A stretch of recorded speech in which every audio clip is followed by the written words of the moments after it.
Жамбыл облысы әкімдігінің мәдениет және тілдерді дамыту басқармасының ұйымдастыруымен өткен Ахмет Байтұрсынұлы атындағы облыстық байқауда Қордай ауданынан қатысқан ұстаз үздіктер қатарынан көрінді. Байқау қорытындысы бойынша Қордай ауданы әкімдігінің мәдениет және тілдерді дамыту бөлімінің тілдерді оқыту орталығы қазақ тілі пәнінің мұғалімі Ақбота Ғабдоллақызы Тұрсынбекова бірінші орынды жеңіп алды. Сайыс барысында ұстаз оқу үдерістерінде заманауи технологиялар мен жасанды интеллект мүмкіндіктерін тиімді қолдану бағытындағы шеберлігін көрсетіп, қазылар алқасының жоғарғы бағасына ие болды.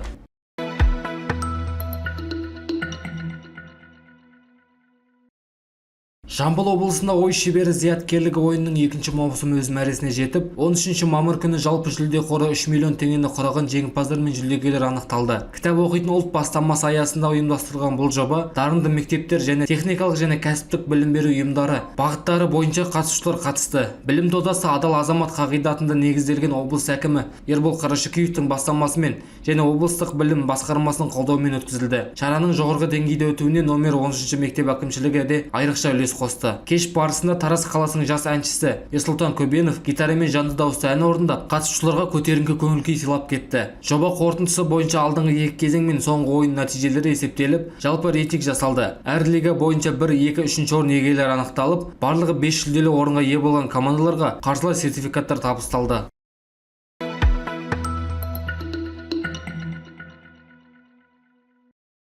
2026 жылдың 12-13 мамыр күндері Астана қаласында өткен 5-ші халықаралық робототехника чемпионатының финалдық кезеңінде Тараз қалалық білім бөлімінің номер 67 орта мектебінің 5-ші сынып оқушысы Жұмағалиев Ели бірінші орын иегері атанды. Жас өнертапқыштың жетекшісі Медиева Мұрат халықаралық деңгейде өткен додада ол жоғарғы нәтиже көрсетіп, өз білімін, шеберлігін және техникалық қабілетін нақты дәлелдеді. Бұл жетістік оқушының табанды еңбегі мен ізденісінің, сондай-ақ ұстаз еңбегінің айқын жемісі. Робототехника саласындағы мұндай жеңістер жас буынның ғылым мен инновация деген қызығушылығын артып келе жатқандығын көрсетеді.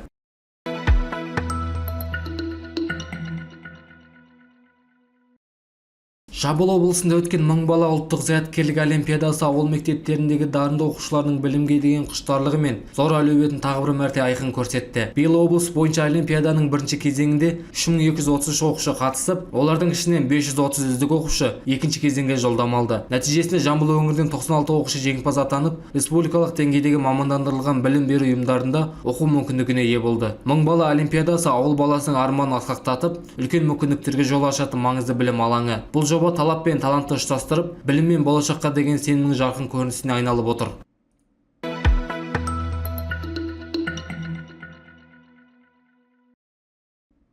Қазақстанның білім мен ғылымда мемлекеттік саясаттың негізгі қағидаттарының бірі ретінде бекітіп, жаңа бағытқа қадам басты. Жаңа конституцияның преамбуласында мәдениет пен білім, ғылым, инновация құндылықтары алғаш рет нақты айқындалды. Бұл өзгеріс елдік құқықтық жүйесінде ұзақ мерзімде стратегиялық бағдар беріп, дамудың жаңа моделін қалыптастыруға жол ашып отыр. Мәжіліс депутаты Олжас Нұралдиновтың пікірінше, бұл Қазақстанның білім экономикасына бет бұруын заңдық тұрғыда бекіткен маңызды қадам. Депутаттың айтуынша, бұған дейін ел экономикасы негізінен табиғи ресурстарды игеруге сүйенсе, енді адам капиталына басымдық берілуде. Бұл қоғамның даму бағытын түбегейлі өзгертіп, білім мен ғылымды басты құндылық ретінде танудың көрінісі. Сондай-ақ ол білім мен ғылымның конституцияда бекітілуі, бюджет жоспарлау, қаржыландыру және даму басымдықтарын айқындауда шешуші рөл атқаратынын атап өтті. Қазіргі әлемнің цифрлық дәуірге және жасанды интеллектіні дамытуға көшіп жатқанын ескерсек, Қазақстанда осы үдерістен қалыс қалмауы тиіс екенін жеткізді.